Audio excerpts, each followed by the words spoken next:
প্রিয়তমার আকাশচুম্বী সাফল্যের পর হিমেল আশরাফ নির্মাণ করেন রাজকুমার। মুক্তির আগে সিনেমাটি নিয়ে দর্শকদের আগ্রহ তুঙ্গে থাকলেও মুক্তির পর তা কমতে থাকে। যদিও হিমেল আশরাফ বলেছিলেন রাজকুমার প্রিয়তমাকেও ছাড়িয়ে যাবে, কিন্তু দুঃখজনক হলেও সত্য, প্রিয়তমার দ্বারের কাছেও ঘেঁষতে পারেনি রাজকুমার। রাজকুমারের শুরুতেই অনিন্দ্য সুন্দর বাংলার যে রূপ দেখানো হয়েছে তা দর্শকদের মুগ্ধ করবে। বাংলার এত সৌন্দর্য পর্দায় ফুটিয়ে তোলার জন্য হিমেল আশরাফ অবশ্যই প্রশংসার দাবিদার। সিনেমার শুরুতে যে কমেডি ড্রামা দেখানো হয়েছে তা সকলের প্রশংসা কুড়িয়েছে। এই দৃশ্যে যে সাপটি দেখানো হয়েছে তা আসল সাপ ছিল, যদিও বিষ ছিল না, তারপরেও জীবন্ত সাপের সামনে এত সাবলীল অভিনয় এই অভিনেতাকে নিয়ে গেছে অনন্য উচ্চতায়।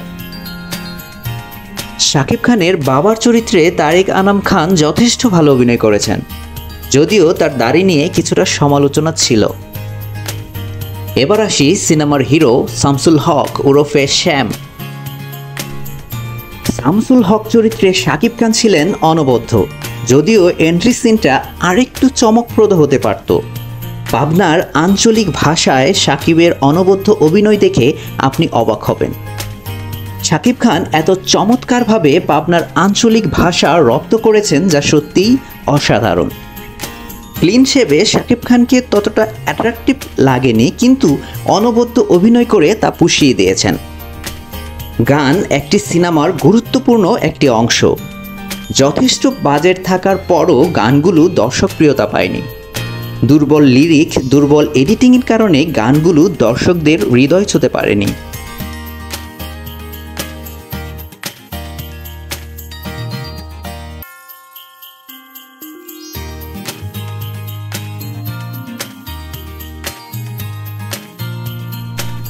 ছবিটির কাহিনী মূলত একজন তরুণের বিদেশ যাত্রার সংগ্রামকে কেন্দ্র করে।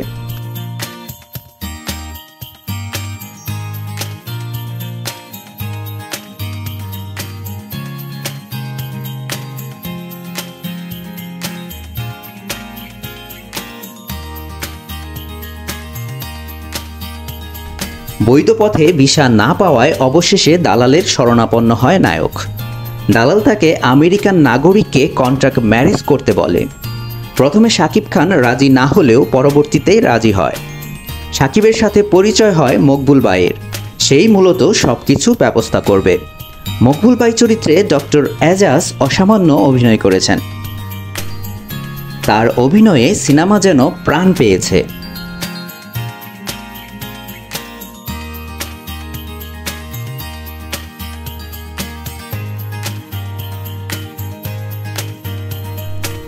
সিনেমার নায়িকা ঝুলিকেই মূলত শাকিব খান কন্ট্রাক্ট ম্যারেজ করে।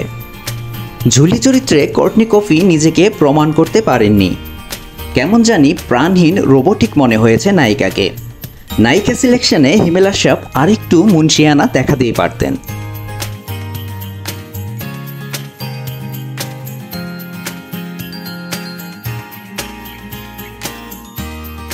শাকিবের দাদির চরিত্রে অভিনয় করেছেন দিলারা জামান। তার অসামান্য অভিনয়ে দর্শকদের চোখে জল আসতে বাধ্য।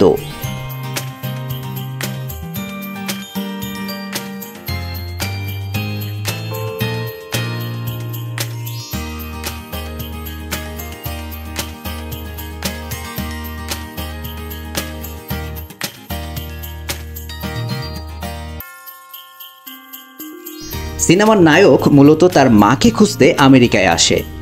এই সিনেমায় টুইস্ট বলতে তেমন একটা ছিল না। সিনেমার গল্প অত্যন্ত সাদামাটা ও দুর্বল।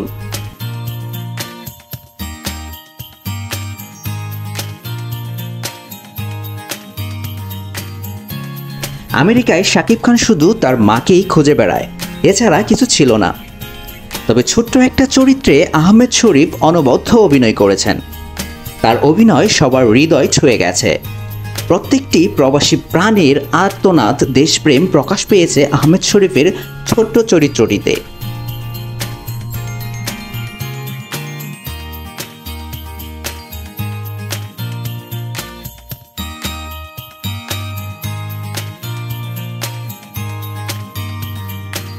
সিনেমায় সবচেয়ে বেশি হতাশ করেছে 70 লক্ষ টাকা পেয়ে তৈরি ফাইটিং, যা একেবারেই বিলো অ্যাভারেজ মনে হয়েছে। 70 লক্ষ টাকার পুরাটাই জলে গেছে।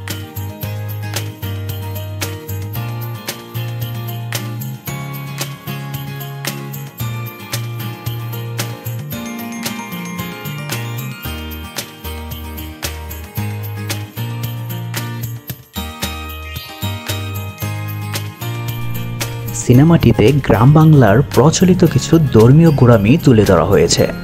তারেক আনাম খানের যুবক বয়সের চরিত্রে অভিনয় করেছেন আরশ খান। আরশ খান এবং যুবতী মাহিয়া মাহি পর্দায় তাদের কাজটা যথাযথভাবেই করেছেন।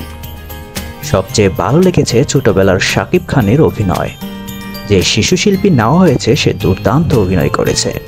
একবারের জন্য মনে হয়নি সে অভিনয় করছে, মনে হয়েছে যেন বাস্তব কিছু দেখছি।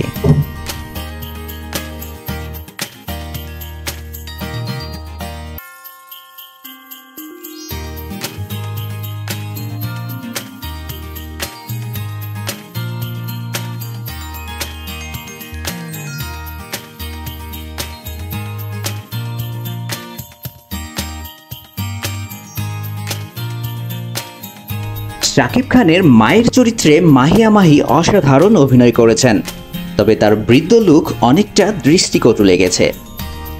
এই সিনেমায় সবচেয়ে বড় শক্তি ছিল শাকিব খানের অভিনয়। অসাধারণ অভিনয় করেছেন এই অভিনেতা। প্রত্যেকটি expression out of the mark দিয়েছেন। রাজকুমার সিনেমায় অভিনেতা হিসেবে নিজেকে নতুন করে চিনিয়েছেন শাকিব খান। সিনেমাটি আপনার বোরিং লাগবে না, কিন্তু আপনার প্রত্যাশা পূরণও করতে পারবে না। হিমেল আশরাফ না প্রেমিকার প্রতি প্রেম না মায়ের প্রতি ভালোবাসা কোনোটাই প্রপারভাবে ফুটিয়ে তুলতে পেরেছেন এই সিনেমাটিতে। যারা মুভিটি এখনও দেখেননি তারা ওটিটি প্ল্যাটফর্ম বঙ্গতে গিয়ে এখনই দেখে নিতে পারেন।